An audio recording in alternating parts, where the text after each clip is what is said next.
신약성경 321면에 있습니다. 빌립보서 3장 4절로 11절 함께 봉독합니다. 그러나 나도 육체를 신뢰할 만하며 만일 누구든지 다른 이가 육체를 신뢰할 것이 있는 줄로 생각하면 나는 더욱 그러하리니 나는 8일 만에 할례를 받고 이스라엘 족속이요 베냐민 지파요 히브리인 중에 히브리인이요 율법으로는 바리새인이요 열심으로는 교회를 박해하고 율법의 의로는 흠이 없는 자라. 그러나 무엇이든지 내게 유익하던 것을 내가 그리스도를 위하여 다 해로 여길 뿐더러 또한 모든 것을 해로 여김은 내 주 그리스도 예수를 아는 지식이 가장 고상하기 때문이라. 내가 그를 위하여 모든 것을 잃어버리고 배설물로 여김은 그리스도를 얻고 그 안에서 발견되려 함이니 내가 가진 의는 율법에서 난 것이 아니요 오직 그리스도를 믿음으로 말미암은 것이니 곧 믿음으로 하나님께로부터 난 의라.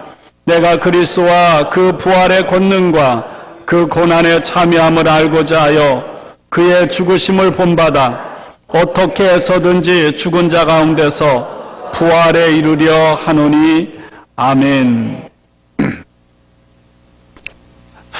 오늘은 메모리얼 데이, 한국으로 치면 현충일이 내일입니다. 메모리얼 데이, 문자 그대로 기념하는 날이고 기억하는 날입니다. 남북 전쟁을 비롯한 전쟁에서 자유를 위해, 국가를 위해 자신의 생명을 바친 이들의 희생을 기념하기 위한 날입니다. 여러분, 우리 주변에도 잘 찾아보면 나라를 위해 전사한 가족들이 있는 것을 알게 됩니다. 그들을 찾아내고 그들과 함께하고 그들을 잊지 않고 찾아주는 것이 아마도 그 사람들에게는 가장 큰 위로가 될 것입니다. 더 나아가서 우리는 오늘 나를 있게 해주신 그런 일의 사랑과 섬김과 헌신을 아끼지 않았던 분들을 기억하고 감사하는 날이 되기를 바랍니다. 오늘은 존 웨슬레 회심 기념 주일입니다. 280주년이 되었습니다. 웬 280년 아니면 300년 전의 사람을 굳이 왜 회심을 기념할 이유가 있을까? 너무 지나치게 과거에 사로잡히는 건 아닌가, 그런 생각이 들 때도 있습니다. 여러분, 우리가 자주 사용하고 듣는 말 중에 온고이지신 또는 온고지신이라는 말이 있습니다. 옛것을 쌓아서 새로운 것을 알게 된다. 다른 말로 말하면 옛것을 익히고 그것을 미루어서 알지 못하는 새로운 것을 보다 자세히 정확하게 안다는 거죠. 우리는 280년, 300년 전의 사람을 떠올려서 과거로 돌아가는 것이 아니라 보다 나은 미래를 위해서 기억하는 줄로 믿습니다. 지난주에 제가 그런 말씀을 드렸죠. 기억하고 감사하라. 기억하지 않으면 과거의 잘못을 되풀이할 수밖에 없습니다. 기억하지 않고는 감사할 수가 없어요. 기억하는 자만이 감사할 수 있고요. 그리고 미래에도 하나님께서 지금까지 함께 하신 것을 믿기에, 확신하기에 앞으로 불투명한 미래에도 신뢰와 소망을 갖게 되는 줄로 믿습니다.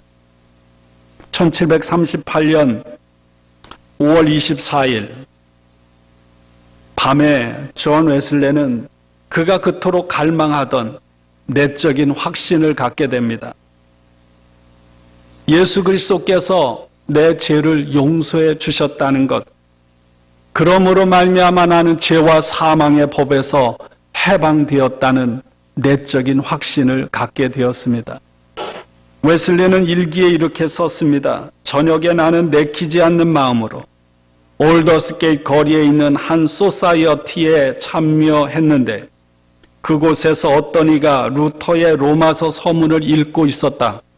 9시 15분 전쯤에 이르러서 그가 그리스도에 대한 믿음을 통해서 하나님이 우리 심령에 일으키시는 변화에 대해 이야기할 때 나는 내 마음이 이상하게 따뜻해지는 것을 느꼈다. 내가 그리스도를 신뢰하며 그리스도만이 구원이시며 그분이 나 같은 죄인의 죄를 사하시고 죄와 사망의 법에서 나를 구원하셨다는 확신이 생겼다.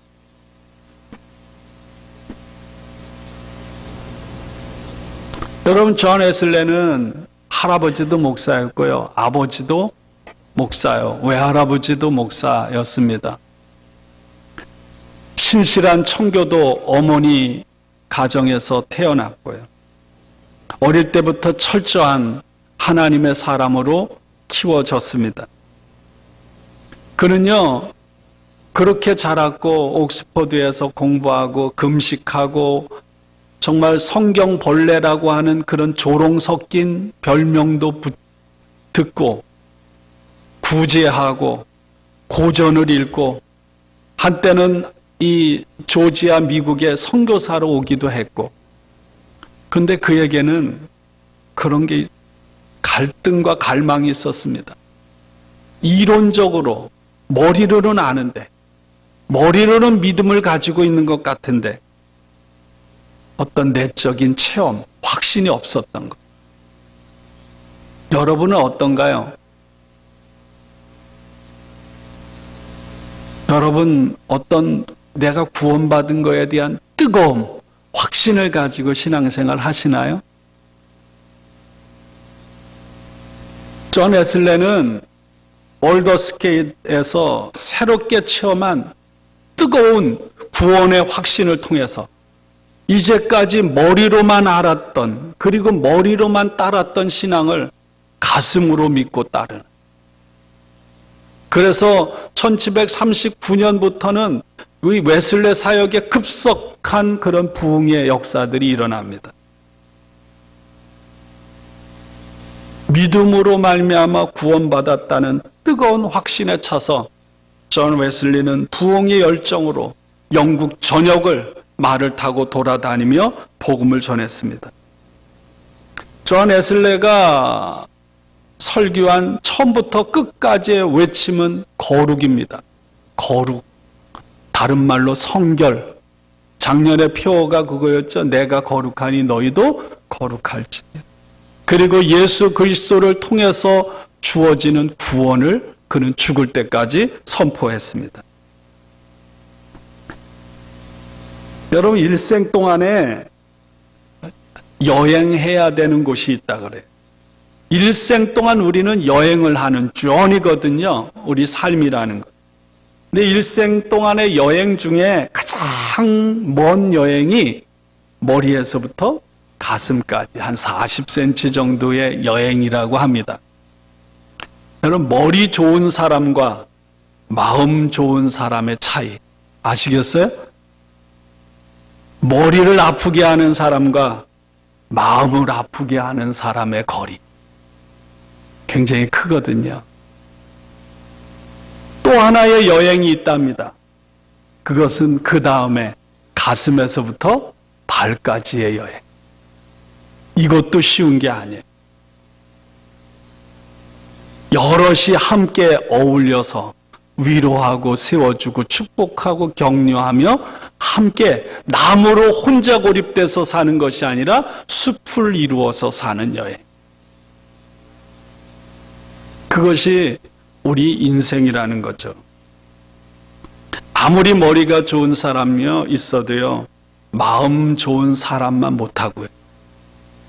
마음 좋은 사람도 여러분 발이 좋은 사람보다 못하다는 말이 있습니다.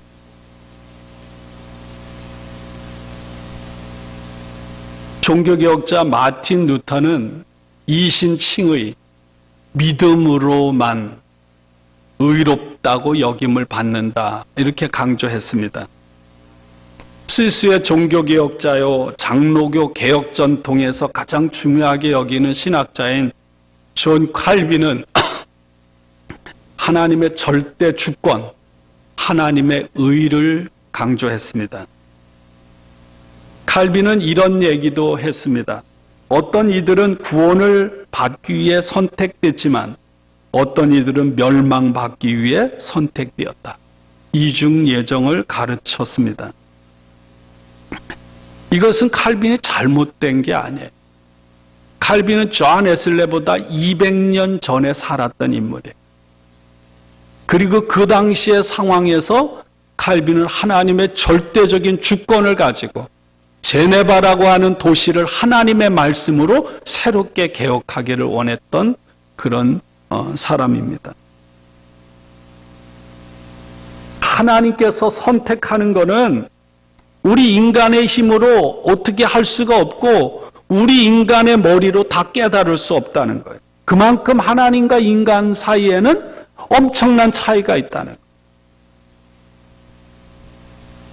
우리 인간이 조금 노력한다고 해서 하나님의 구원에 대해서 하나님의 선택에 대해서 우리가 보탤 수 없다는 것입니다. 하나님의 뜻, 구원은 오직 하나님의 손에만 달려있다. 여러분 이 얘기 수없이 들었죠? 맞는 말이죠? 하나님이 구원하기로 결정한 사람을 선택받은 사람이라고 했고요. 누가 선택받은 사람인지 아닌지는 오직 한 분 하나님만이 아신다. 그럼 여기에는 좀 문제가 생기겠죠? 선교의 문제가 생기겠죠? 내가 구원받은 자인지 아닌지, 내가 선택받은 사람인지 아닌지를 확신할 수가 없겠죠. 근데 이게 어거스틴, 루터, 그런 기독교 2000년 역사에 하나님의 절대적인 주권을 계속해서 기독교 2000년 역사가 강조해 왔어요. 오늘 우리들도 여전히 모든 일에 있어서 하나님의 절대적인 주권, 그 앞에서 우리는 아무것도 아니라는 것을 날마다 고백합니다. 근데 존 웨슬레는 하나님의 두 가지 성품이 있거든요. 하나님의 절대 주권, 하나님의 의, 또 하나는 하나님의 사랑. 루터나 칼빈 이런 분들은 하나님의 절대적인 주권, 하나님의 의를 그 시대 상황에서 강조했다면 존 웨슬레는 하나님의 사랑의 성품을 강조했어요. 그래서 존 웨슬레는 이렇게 말합니다. 하나님의 심 성품은 하나님의 주권이 아니라 하나님의 사랑입니다. 하나님이 누군가를 지옥에 보내기로 예정했다고 말하는 것은 사랑의 하나님을 괴물로 만드는 것과 같습니다. 제가 지난 주일에 그런 말을 했어요. 견지망월, 손가락으로 달을 가르친다. 만약 어떤 사람이 손가락으로 달을 가리키며 보라고 하면 손가락을 통해서 뭐를 봐야 합니까? 달을 보아야 합니다. 그런데 손가락을 보면서 그것을 달이라고 여긴다면 달을 놓치게 될 뿐만 아니라 손가락도 놓치게 됩니다. 왜냐하면 손가락을 달이라고 여기기 때문입니다. 또 손가락만 놓친 것이 아니라 밝음과 어둠도 놓치게 됩니다. 왜냐하면 손가락을 바라보고 달이라고 여겨 밝고 어두운 달의 성질이 무엇인지 모르기 때문입니다. 제대로 봐야 한다는 거죠. 저는 오늘 존 웨슬레 회심 기념주의를 맞이하면서 그런 생각을 합니다. 마틴 루터, 칼빈, 웨슬리, 오늘 본문 말씀의 사도 바울, 그들은 다 시대적인 사람이에요. 그들이 처한 시대가 달랐고 그들이 처한 상황이 달랐습니다. 그들이 접하는 사람이 달랐고요. 또 그분들이 자라온 개인적인 상황들도 다 달랐습니다. 그래서 그들은 그 시대와 그 상황에 있어서 가장 적절한 가르침, 가장 적절한 신학을 가르쳤던 사람들이에요. 어거스틴, 루터, 칼빈, 웨슬리, 청교도 이런 많은 그런 신앙의 선배들이 있었기 때문에 오늘날 우리가 예수님을 전하고 따르는 우리들의 신앙의 스펙트럼, 넓이가 훨씬 넓어지고 더 깊어지게 된 줄로 믿습니다.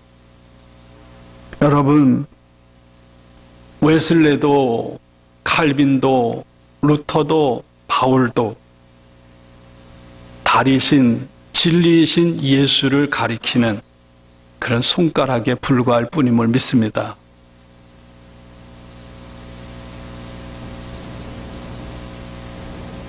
예수 그리스도를 사랑하는 것, 여러분, 이것이 우리 신앙인들의 삶, 그리스도를 따르는 사람들에게 있어서 가장 소중한 것.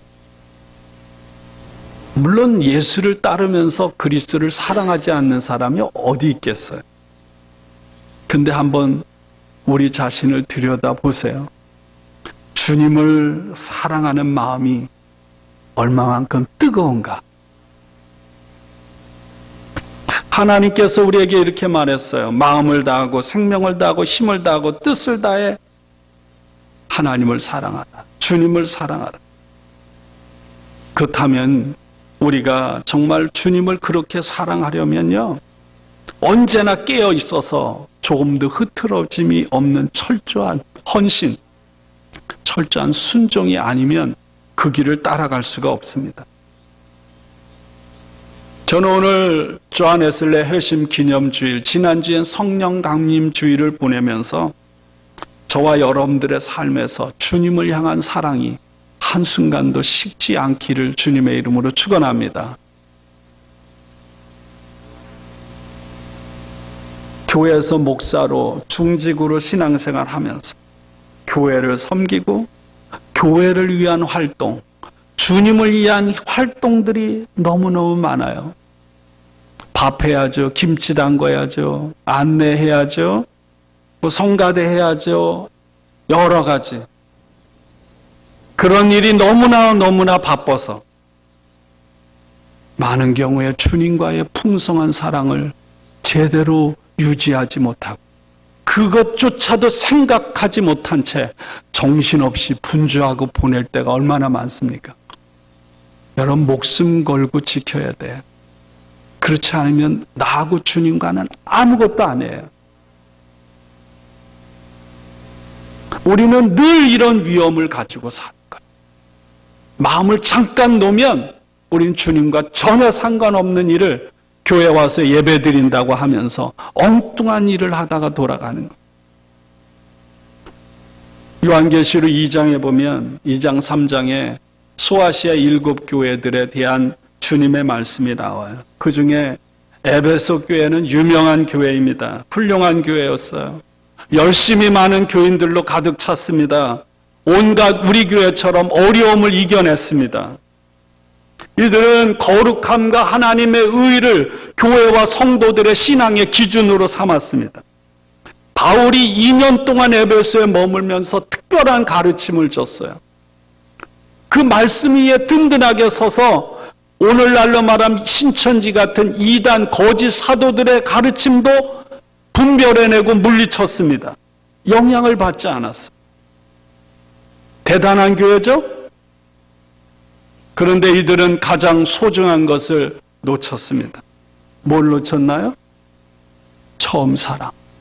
그래서 주님은 이렇게 책망합니다. 그러나 너를 책망할 것이 있나니 너의 처음 사랑을 버렸느니. 이들은 모든 것에 대단했지만 모든 걸 잃어버린 사람들이에요. 열심과 열정이 있었는데 그건 냉랭한 열심이었고요. 기계적인 열심이었습니다. 섬기는데, 열심히 섬기는데 그 섬김 속에 마음이 담겨져 있지 않아요. 열심히 분주하게 일하는데 그것이 다 거칠에 불과했습니다. 믿음이 있고 나름대로 옳은 일에 앞장섰지만 그들은 의무감으로 그것을 했습니다. 한번 우리 자신을 되돌아보세요. 마음이 담겨져 있지 않으면 모든 것은 아무 의미가 없어요. 웨슬리는 그리스도인의 완전이라는 설교에서 이렇게 말씀했습니다. 메소디스트 감리교도는 그리스도인이라고 생각하면 돼요. 마음을 다하고 뜻을 다하고 목숨을 다하여 하나님을 사랑하는 사람이요, 하나님께 자신의 육체와 영혼을 전적으로 의탁하며 쉬지 않고 기도하며 하나님과 계속 동행하고, 또 감리교도들은 하나님을 사랑함으로 그의 이웃을 제 몸처럼 사랑하여 자기를 보내신 이의 뜻을 행하는 사람이다. 이게 그리스도인입니다. 이것이 존 웨슬레를 따르는 우리들의 삶의 모습이어야 한다.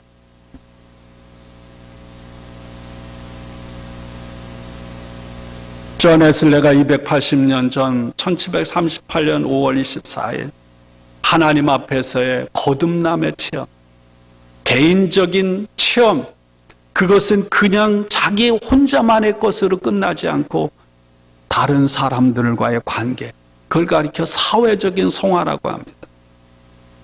내가 하나님 앞에 온전히 서고 내가 하나님 앞에 거듭난 것이 다른 사람들을 사랑하는 것으로 연결되어 있어야만 그리스도인으로 완전에 이른다는 것.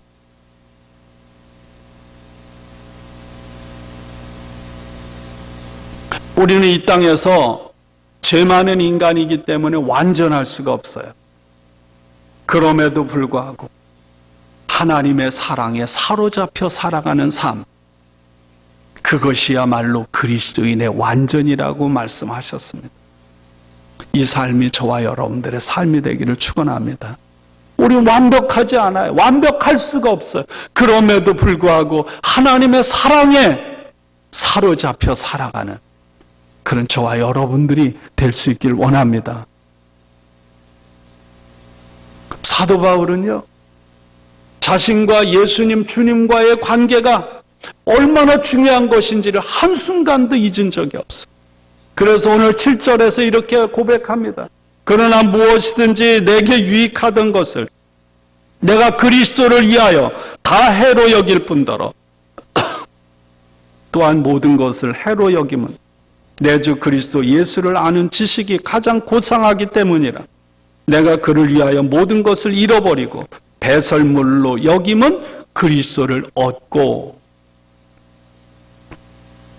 사도 바울은 예수 그리스도를 아는 일에, 머리로가 아니라 온 삶으로 아는 일에 자신의 모든 열정을 쏟았다는 거예요.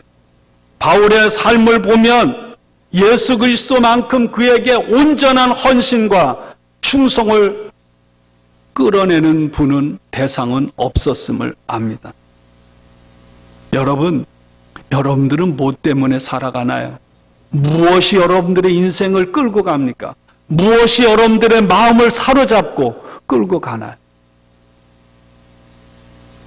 여러분 삶의 자리에, 마음에 가장 우선순위에 있는 것이 여러분을 지배하는 것.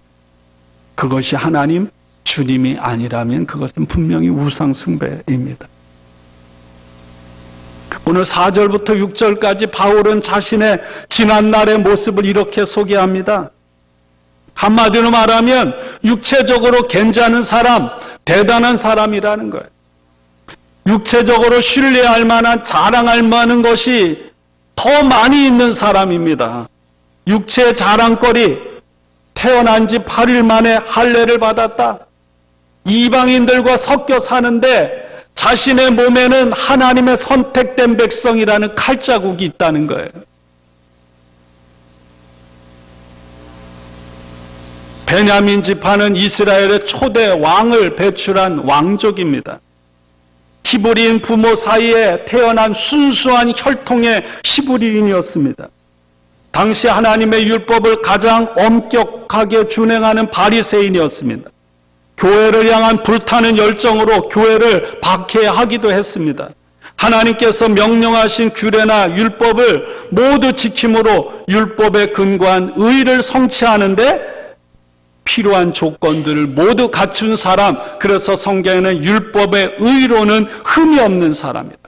여러분 한번 생각해 보세요. 어느 정도 돼야 이렇게 자신을 소개할 수 있을까요? 그렇다면 믿음으로는 또 어떤가요? 바울은 그리스도를 위해 모든 것을 포기했습니다. 예수 그리스도를 다메섹으로 가는 길에 예수님을 부활하신 예수님을 만난 후 그는 이 모든 것들, 자신에게 유익하던 자신이 자랑으로 여겼던 모든 것들을 해로 여겼습니다. 다시 말하면 예수 그리스도를 만남으로 전체가 뒤바뀌어져 버린 거예요. 주님을 만나고 나니까 예수 그리스도를 아는 지식이 가장 고상하다는 것을 깨달았습니다. 그의 감은, 그가 가진 지위, 그가 가진 부, 그가 가진 특권, 이런 모든 것들 그리스도를 위해 잃어버리고 오늘 말씀의 배설물 한번 싸면은 보기 싫은 똥으로 여겼다고 했습니다. 그리고 바울은 내가 마지막 날 하나님 앞에 설 때 내가 살아온 삶으로 하나님 앞에 검증받기를 원한다. 여러분, 우리는 하나님 앞에 서는 그날 내가 살아온 삶을 하나님 앞에서 검증받게 될 거예요. 여러분, 마태복음에는 천국에 대한 예수님의 말씀이 있어요. 좋은 값진 진주를 구하는 상인이 어느 날 시장에서 정말 값진 진주를 발견했어요. 그 상인은 빨리 돌아가서 자신의 가진 재산을 헐값으로 처분을 하고 그 값진 진주를 샀어요. 그것을 모르는 사람은 이 진주 상인이 그렇게 하면서도 기뻐하는 것을 알 수가 없는 거예요. 그것처럼 바울에게 있어서 예수 그리스도는 자신의 모든 것을 드려야 얻을 수 있는 분이셨습니다. 그렇게 주님과의 관계, 그것은 사도 바울의 삶에 살아가는 열정이었고 살아가는 이유였습니다. 10절입니다. 내가 그리스도와 그 부활의 권능과 그 고난의 참여함을 알고자 하여 그의 죽으심을 본받아 어떻게 해서든지 죽은 자 가운데서 부활에 이르려 하노니. 내가 하영조 목사님이 옛날에 이렇게 묵상한 글 읽어서 은혜 받은 적이 있어요. 그분이 이렇게 표현했습니다. 바울의 생애를 보면 참으로 놀랍고 신기하다는 생각이 듭니다. 다메섹 도상에서 예수를 만난 이후 바울의 생애는 파란만장했습니다. 매도 맞고 돌로 맞고 감옥에도 들어가고 이곳저곳으로 다니면서 복음을 전했던 바울을 보십시오. 인간적으로 생각하면 참으로 안타까운 모습이 한두 번이 아닙니다. 보십시오. 그래도 기뻐하고 즐거워하는 바울을 보십시오. 어린아이 같은 바울을 보십시오. 순수한 바울을 보십시오. 바울은 다메섹 길에서 부활하신 주님을 만난 후 그리스도 예수님께 중독되었습니다. 사로잡혔습니다. 바울에게 그리스도는 전부였습니다. 바울은 그리스도 예수님을 항상 이야기했고 이야기할 때는 언제나 눈이 반짝반짝 빛이 났습니다. 오직 예수밖에는 아무것도 없는 바울을 보십시오. 저와 여러분에게 예수님이, 예수 그리스도가 이런 분이 되기를 원합니다. 그렇다고 해서 바울은 모든 걸 내가 이미 이루었다, 그런 환상과 착각에 빠지지 않았어요. 그는 오늘 읽지 않았는데 12절 이후에 보면 오직 예수 그리스도를 쫓아가는 자신의 삶을 경주자에 비교를 합니다. 여러분, 그리스도인이라는 것은 영원토록 주님 앞에 서는 그날까지 그리스도를 쫓아가는 삶임을 믿습니다.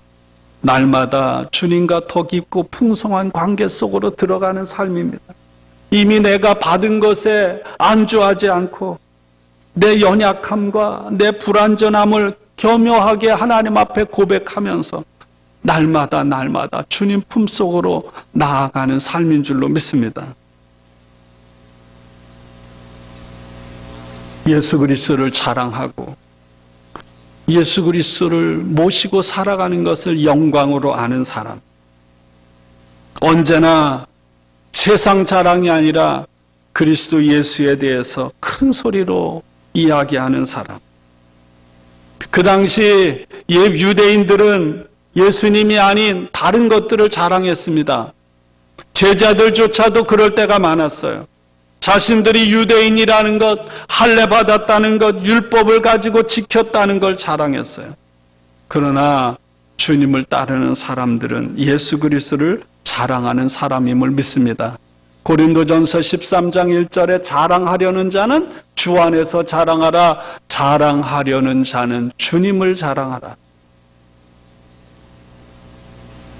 모든 사람들 앞에서 주님의 이름을 빌려서 나를 자랑하는 것이 아니라 주님을 큰 소리로 외쳐야 합니다. 내가 얼마나 괜찮은 사람인지, 내가 얼마나 상식이 통하는 사람인지, 내가 얼마나 쿨한 사람인지, 내가 얼마나 믿음이 있는 사람인지, 내가 얼마나 믿음의 좋은 가문에서 살아온 사람인지, 그런 걸 자랑하는 것이 아니라 그랬어요. 존 웨슬리 목사님이 존 메가드 목사님, 벨리에 목회하시는 분이 자신의 이야기를 한 것을 읽었습니다. 대학 시절에 육상팀 선수로 활동했을 때 경험입니다. 이분은 단거리 선수였고 400m 계주를 가장 좋아했다고 합니다. 4명이 한 팀을 이루어서 4명이 다 최선을 다해 잘해야 좋은 결과를 얻을 수 있지 않습니까?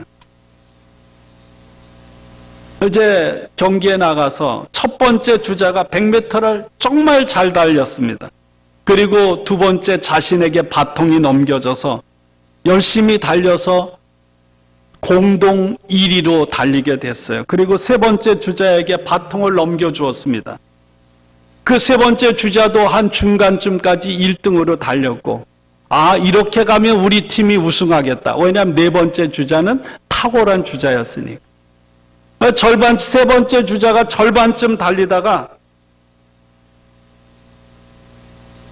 갑자기 멈추는 것입니다. 그리고 트랙 밖으로 걸어 나가서 잔디에 주저앉았습니다. 달려갔습니다. 왜? 근육 경련이 일어나고 쥐가 일어나서 저랬나 보다. 달려갔더니 그 세 번째 주자의 표정은 멀쩡했어요. 왜 그랬냐? 그랬더니 이렇게 얘기했다. 나도 모르겠어. 그냥 달리고 싶지 않았어. 황당하죠?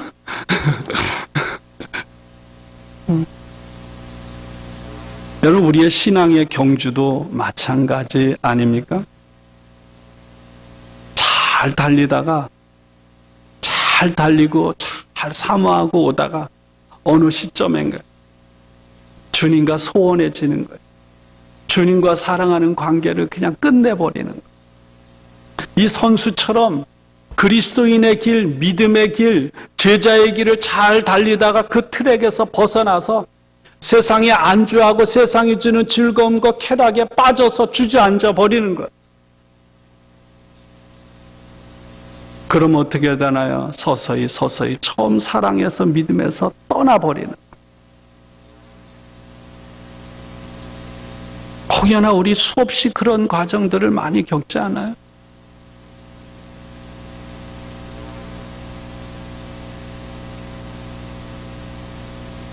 사랑하는 여러분, 우리는 언제나 목마름과 부족함을 가지고 달려가야 할 줄로 믿습니다. 제가 지난주에 그런 말씀을 드렸어요. 종말론적인 신앙을 가지고 언제나 두렵고 떨리는 마음으로, 그리고 깨지고 상한 심령으로, 가난한 마음, 하나님이 아니면, 주님이 아니면 한순간도 살 수 없다는 가난한 마음으로 우리는 달려가야 할 줄로 믿습니다. 우리가 아무리 거룩하고 순결한 삶을 살아간다 할지라도 지금의 이 모습과 이 마음 상태를 가지고는 주님 앞에 설 수 없다는 그런 갈급함과 열정을 가지고 우리는 달려가야 돼요. 맥스 루케이도는 이런 예수님처럼이라는 책을 통해서 이렇게 말해요. 예수님은 오늘 우리가 이 모습대로 살아가길 원하지 않아요. 그래서 우리의 삶에 시련과 고난과 아픔을 주시는 거예요. 그런 일을 통해서 우리를 예수님께서, 하나님께서 원하시는 것은 예수님처럼 만드시는 거예요. 사랑하는 여러분, 이것이 사도 바울의 삶이었습니다. 이것이 존 웨슬리의 마지막까지의 삶이었습니다. 존 웨슬레는 이 마음이 뜨거워지는, 죄를 용서받고 죄와 사망의 법에서 해방돼 구원 얻었다는 이 뜨거움, 이 가슴으로 느끼는 이 확신, 이걸 가지고요, 생애 88세로 하나님의 부르심을 받는 동안까지 50년 동안 말을 타고 복음 전하는 일을 위해 자신의 삶을 송두리째 던졌습니다. 웨슬리가 25만 마일을 말을 타고 여행했고 4만 번 설교를 하고 전도 집회에는 2만 명의 회중이 운집할 때도 있었다고 합니다. 존 웨슬레 회심 280주년을 맞이해서 하나님께서 바울을 만나주셔서 그를 회심시킴으로 이 땅에 교회가 세워지고 복음이 로마를 지배하게 된 것처럼 존 웨슬레를 회심시킴으로 말미암아 영국을 구원하고 이 땅에까지 세계 복음을 전하게 하는 하나님의 놀라운 섭리였음을 믿습니다. 하나님은 그렇게 많은 사람들 가운데 저와 여러분들을 부르셔서 땅끝까지 주님의 복음을 확산시키고자 오늘도 사용하시며 우리를 격려하시는 줄로 믿습니다. 오늘 우리는 존 웨슬레의 후예로 이 자리에 서 있습니다. 하나님의 무엇보다 크고 놀라운 사랑에 붙잡혀서